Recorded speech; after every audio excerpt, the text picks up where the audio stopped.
Assalamualaikum warahmatullahi wabarakatuh.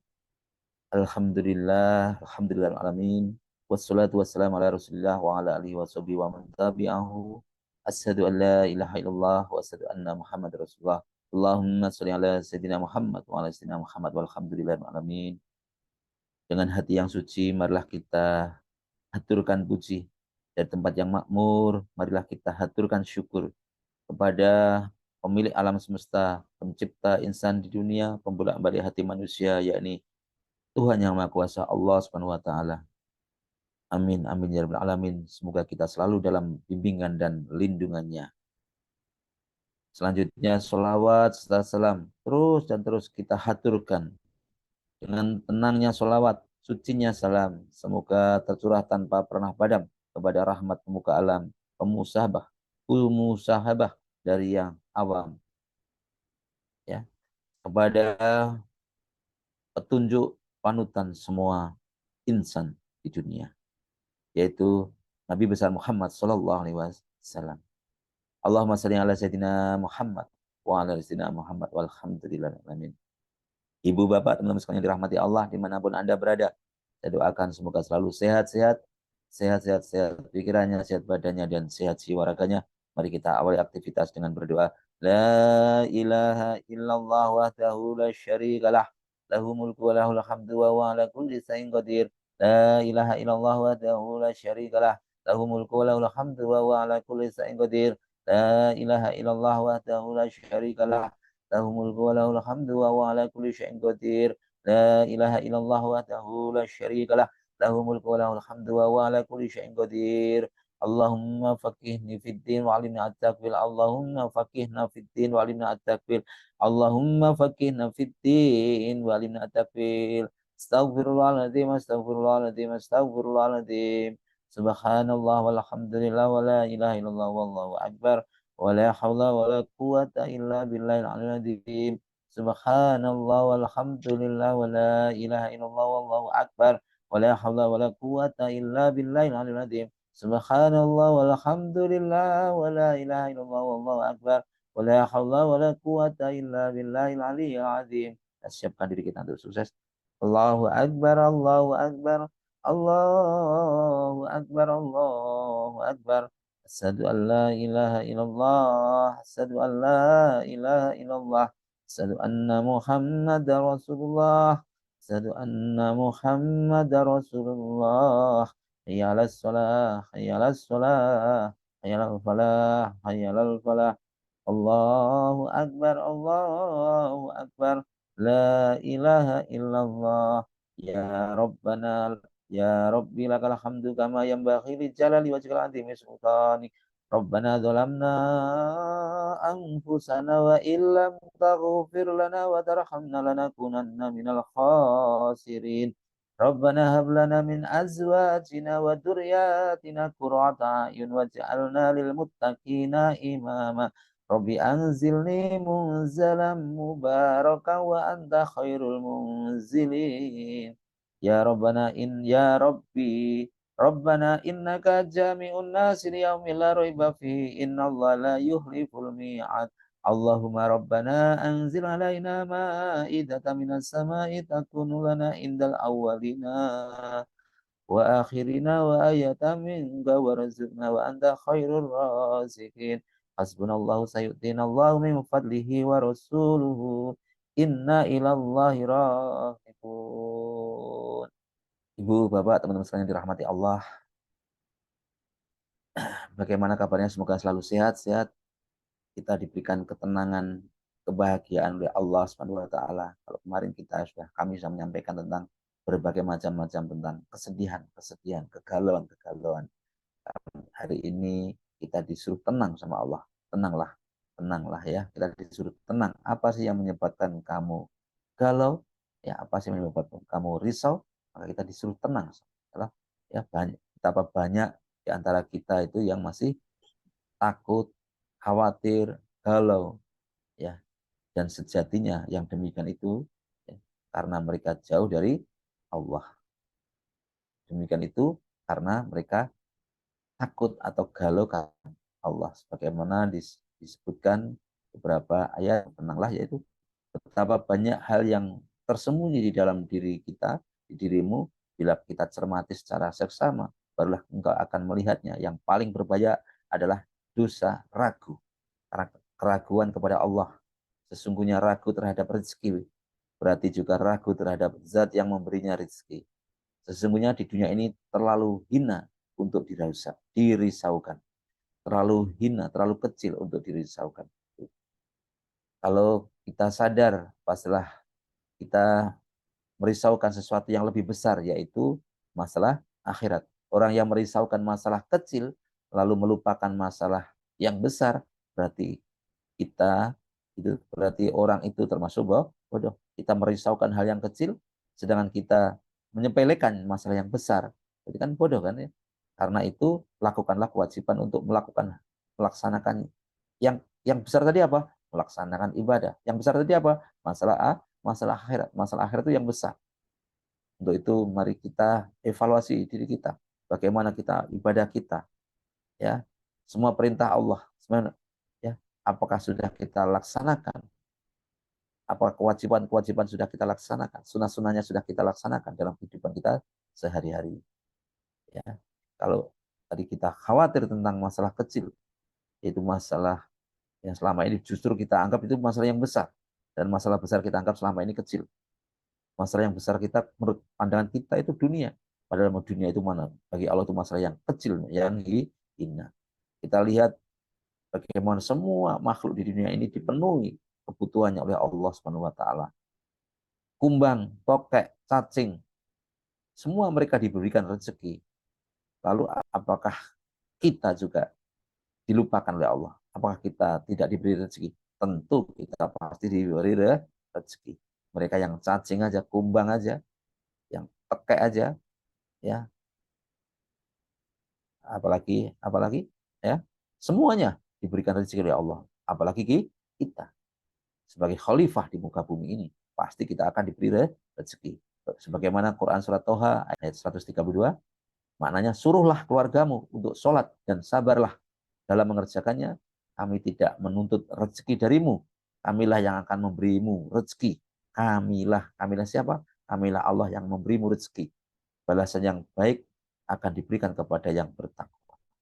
Balasan yang baik, takwa itu ya bagaimana? Melaksanakan semua perintahnya dan menjauhi semua larangannya. Bertakwa tadi betul-betul yakin. Takwa itu yakin, betul-betul yakin dan betul-betul melaksanakan perintah. Kalau kita amati, kita melihat orang yang risau karena rezeki, ketahuilah bahwa sebenarnya ia sedang jauh dari Allah. Seandainya saja mereka berkata kepadamu, besok kamu tak usah bekerja, cukup kamu kerjakan ini saja, saya akan memberimu 10 dirham. Pastilah engkau percaya dan mematuhi perintahnya. Padahal ia makhluk yang lemah, makhluk yang fakir, miskin, tak bisa memberi manfaat atau mudarat. Lalu mengapa engkau tidak merasa cukup dengan Allah? Itu. Allah Subhanahu wa taala berfirman, ya, Allah itu maha kaya dan maha mulia yang telah menjamin rezekimu sepanjang hidupmu. Allah berfirman dalam Quran surat Hud ayat 6, tidak ada makhluk yang melata di muka bumi kecuali Allah lah yang menjamin rezekinya. Dia mengetahui tempat tinggal binatang itu dan tempat penyimpanannya. Semuanya tertulis di Lauh Mahfuz. Ya, maka siapa yang bergembira karena mendapat dunia, ia betul-betul dungu. Dan lebih dungu lagi, orang yang lebih sedih ketika ia kehilangan dunia. Ia tak ubahnya seperti orang yang didatangi ular yang siap menggigit. Tiba-tiba ular tersebut pergi dan ia diselamatkan oleh Allah dari ular tersebut. Namun ia sedih karena ular tak jadi menggigitnya. Dia sedih kenapa ular tidak jadi menggigitnya. Maka di antara tanda kelalaian dan pendeknya akal ialah kalau kita merasa risau dengan sesuatu yang belum pasti, serta khawatir jatah miskin, jatah rezeki, atau jatah ketidakmampuan sebelum kemiskinan itu tiba. Jatah miskin atau jatah kemiskinan itu tiba. Sementara itu, di sisi lain, kita tidak pernah risau dengan sesuatu yang pasti terjadi. Apa itu yang pasti terjadi? Yaitu maut. Yang pasti terjadi itu maut atau kematian atau hari akhir. Engkau engkau bertanya, engkau pasti bertanya-tanya atau kita bertanya-tanya bagaimana kondisi keluarganya besok, bagaimana keadaan sampai akhir bulan, bagaimana kita mencari penghasilan tahun ini. Padahal kasih dan karunia Allah bisa datang dari arah yang tidak terduga, tidak disangka-sangka, dan tak ada yang tahu. Ya, padahal seperti itu. Tapi kita mengkhawatirkan, memikirkan bagaimana besok, bagaimana bulan depan, bagaimana tahun depan. Kita pikirkan semuanya. Itu yang membuat kita itu risau, takut, khawatir. Ya, itulah yang dicuri oleh seorang pencuri atau dirampas oleh seorang perampok memang merupakan rezekinya. Jadi kalau ada barang kita yang hilang, ada barang kita yang dicuri, ada orang yang menipu, ya sudah itu memang jatahnya dia. Selama engkau masih hidup, rezekimu tak akan berkurang sedikit pun. Jadi kalau kita melihat ini, kalau ada orang merampok kita, mencuri kita, kita tidak perlu teriak-teriak, kita tidak perlu marah-marahin pencuri itu, yang menipu kita, ya sudah biarkan aja. Itu memang caranya dia, itu atau memang jatahnya dia, biarkan aja. Memang dia bisa bekerja dengan cara seperti itu, ya kita ikhlaskan aja. Maka akan sungguh bodoh dan dungu bila kita mencemaskan hal yang kecil dan melupakan. Kita cemas barang yang hilang, kita mencemaskan hal-hal yang kecil yang belum terjadi, dan kita, atau mungkin barang-barang kecil yang telah hilang tadi, kita pikirkan terus ya, dan kita sampai memikirkannya itu sampai melupakan Allah, sampai melupakan yang besar, sampai lupa sholat, lupa kepada Allah, sampai kita itu tidak bersyukur, menggerutu, emas, dan bahkan ada lebih baik saya mati saja. Lah itu enggak boleh itu. Kalau sudah lebih baik saya mati saja dalam keadaan, ya gitu. Bagaimana itu, ya. Nah, kalau itu nanti kebablasan, bahaya sekali. Bagaimana nanti kehidupan kita? Jangan-jangan justru yang kita khawatirkan tuh semoga kita tetap sampai akhir kehidupan kita menjadi orang yang bersyukur, dan kita menjadi orang muslim sampai akhir kehidupan kita. Ya, itu dan ini yang belum pasti. Apakah kita bisa menjamin kehidupan kita sampai kehidupan nanti kita tetap menjadi orang muslim? Nah, maka setiap langkah kita yang harus kita jaga. Yang kita bisa menjaga kita ini, tapi untuk besok kita belum tahu. Maka yang perlu kita jaga yaitu terus kita bersyukur, beribadah, belajar terus. Ya, maka yang kita hadirkan syukur, yang hadirkan kita harus bahagia. Maka yang risau kita itu maksudnya risaukanlah tentang bagaimana, apakah banyak dosa, neraka, apakah kita nanti akan kekal di sana, ya, apakah kita sudah bertobat, ya, bagaimana dengan catatan-catatan kita selama ini, apakah kita nanti akan mendapatkan catatan dari tangan kanan atau dari tangan kiri. Inilah yang seharusnya kita risau, dan kita merisaukan sesuatu hal hanya sesuap nasi yang tidak kita makan atau seteguk minuman yang akan kita minum. Jadi tidak perlu kita takutkan, tidak perlu kita risaukan, kita yakin yang penting kita bekerja dengan baik, yang penting itu kita kerja dengan baik. Ya sudah itu aja. Kalau kita sudah kerja dengan baik, mungkinkah sang pimpinan, sang majikan, sang bos ya tidak memperlakukan pelayan tadi, tidak tidak memberikan makan, mungkinkah? Tidak mungkin. Ya, ini yang kalau kita sudah kerja dengan baik, tidak mungkin mereka tidak diberikan minuman, tidak diberikan hidangan dengan baik. Ini ibaratnya kehidupan di dunia. Tapi kalau bagi Allah, siapapun orangnya, siapapun beribadah tidak beribadah, menjadi pelayan apapun tidak menjadi pelayan, menjadi abdi apapun tidak menjadi abdi, pasti akan diberi. Apalagi menjadi abdi, pasti akan diberikan jamuan yang atau dilayani yang baik. Itu janji Allah bagi orang-orang yang bertakwa, mereka akan diberikan jamuan, akan dilayani dengan sebaik-baiknya.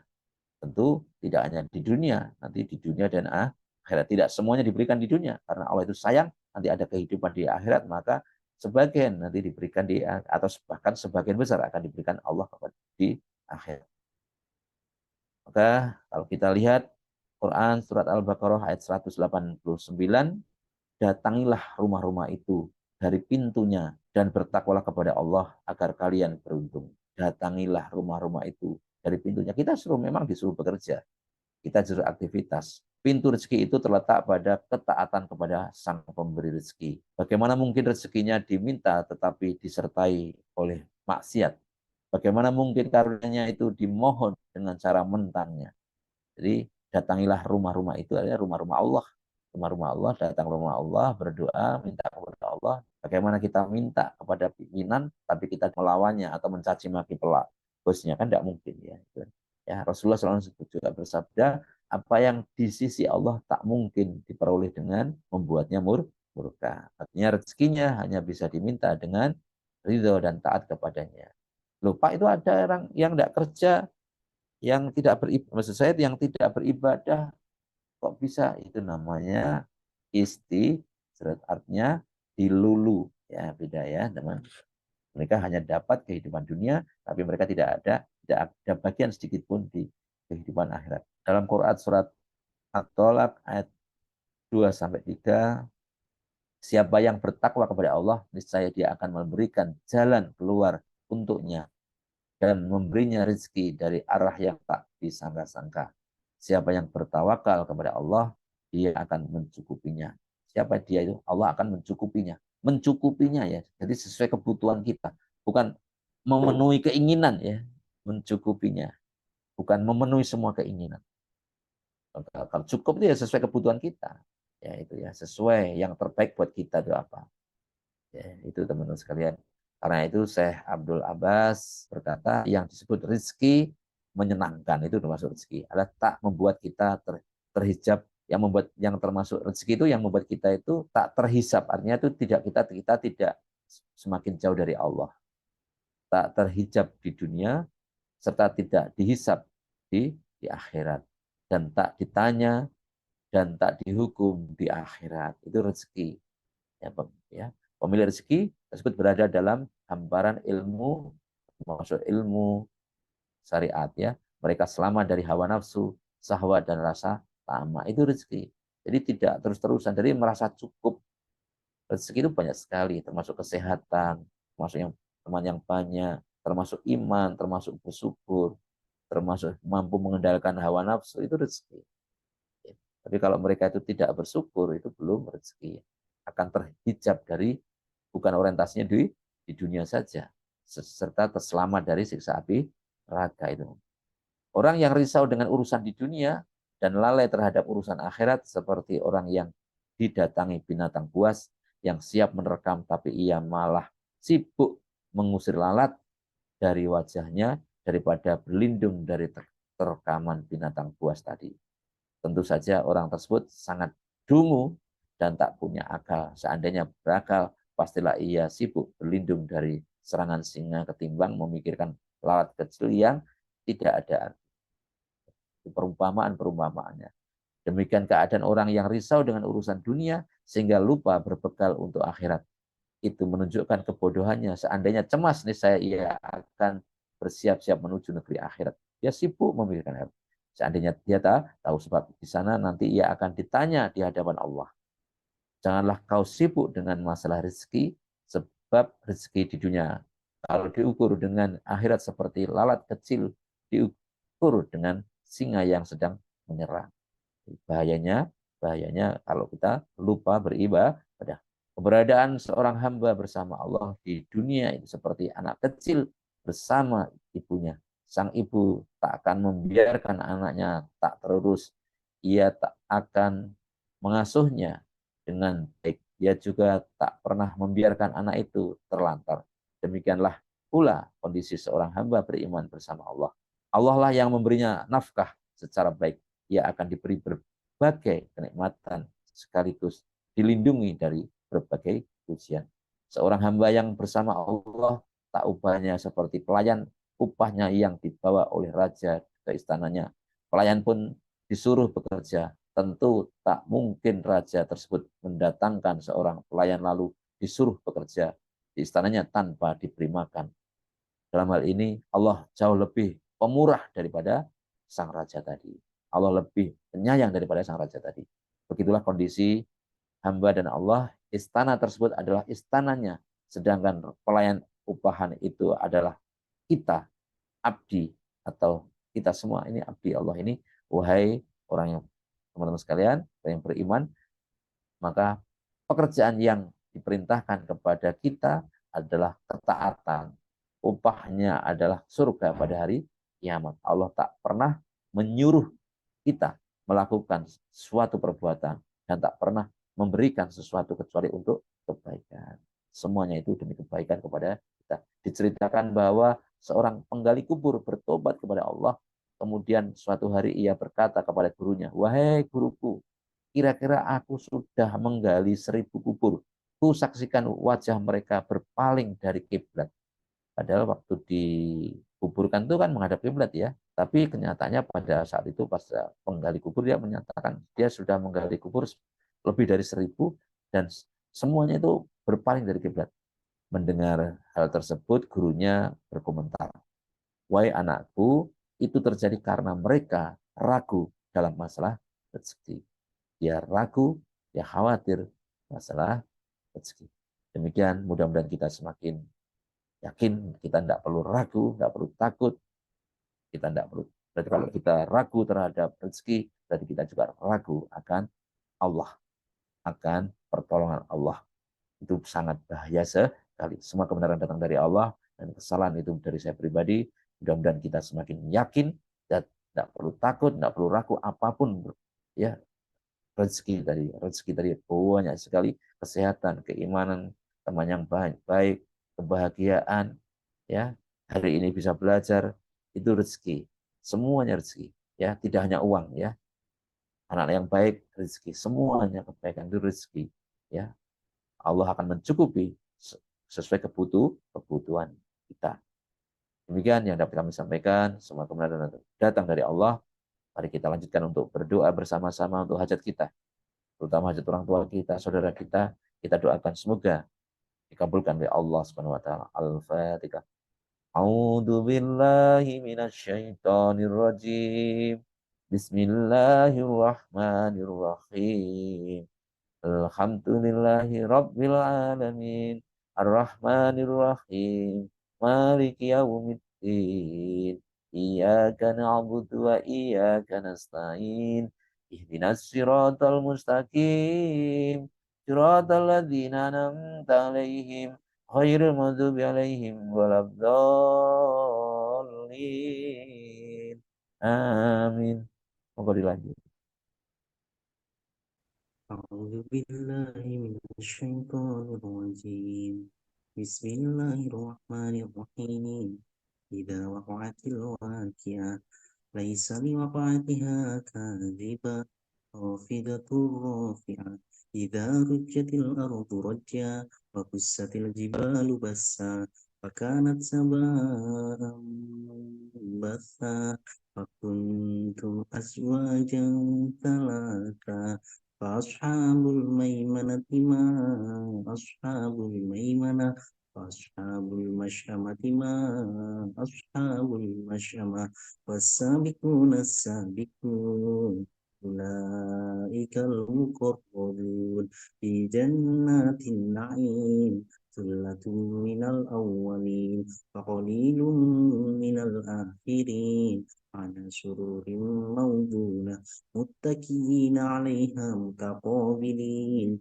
يطوف عليهم ولدان مخلدون بأكواب وأبارق وعكس من معين لا يصدعون عنها ولا ينزفون وفاكهة مما يتخيرون ولحم طير مما يشتهون وفروع كأمثال اللؤلؤ المكنون جزاء بما كانوا يعملون لا يسمعون فيها لغوا ولا تأثيما إلا قيلا سلاما سلاما وأصحاب اليمين ما أصحاب اليمين في سدر محدود وطلح منضود وظل ممدود وماء مسكوب وفاكهة كثيرة مقطوعة ولا ممنوعة وفروش مرفوعة إنا أنشأناهن إن شاء فجعلناهن بكارا عربا أترابا لأصحاب اليمين ثلة من الأولين ثلة من الآخرين وأصحاب الشمال ما أصحاب الشمال في سموم وحميم وظل من يحكم لا بارد ولا كريم إنهم كانوا قبل ذلك مترفين وكانوا يصرون على الحياة العظيم وكانوا يقولون إذا متنا وكنا ترابا وعظاما أئنا لمبعوثون أو آباؤنا الأولون قل إن الأولين والآخرين لمجموعون إلى ميقات يوم معلوم ثم إنكم أيها الضالون المكذبون لاكلون من شجر من زقوم فمالئون منها البطون فشاربون عليه من الحميم فشاربون شرب الهيم هذا نزلهم يوم الدين نحن خلقناكم فلولا تصدقون فرأيتم ما تمنون أأنتم تخلقونه أم نحن الخالقون نحن قدرنا بينكم الموت وما نحن بمسبوقين ألا أن نبدل أمثالكم وننشئكم فيما لا تعلمون ولقد علمتم النشأة الأولى فلولا تذكرون رأيتم ما تحدثون أأنتم تزرعونه أم نحن الزارعون لو نشاء لجعلناه حطاما فظلتم تفكهون إنا لمغرمون بل نحن محرومون أفرأيتم الماء الذي تشربون أنتم أنزلتموه من المزن أم نحن المنزلون لو نشاء جعلناه أجاجا فلولا تشكرون فرأيتم النار التي تنظرون أنتم أنشأتم شجرتها أم نحن المنشئون نحن جعلناها تذكرة ومتاعا للمقوين فسبح باسم ربك العظيم فلا أقسم بمواقع النجوم وإنه لقسم لو تعلمون عظيم إنه لقرآن كريم في كتاب مكنون لا يمسه إلا المطهرون تنزيل من رب العالمين أفبهذا الحديث أنتم مدهنون وتجعلون رزقكم أنكم تكذبون فلولا إذا بلغت الحلقوم وأنتم حينئذ تنظرون نحن أقرب إليه منكم ولكن لا تبصرون فلولا إن كنتم غير مدينين ترجعونها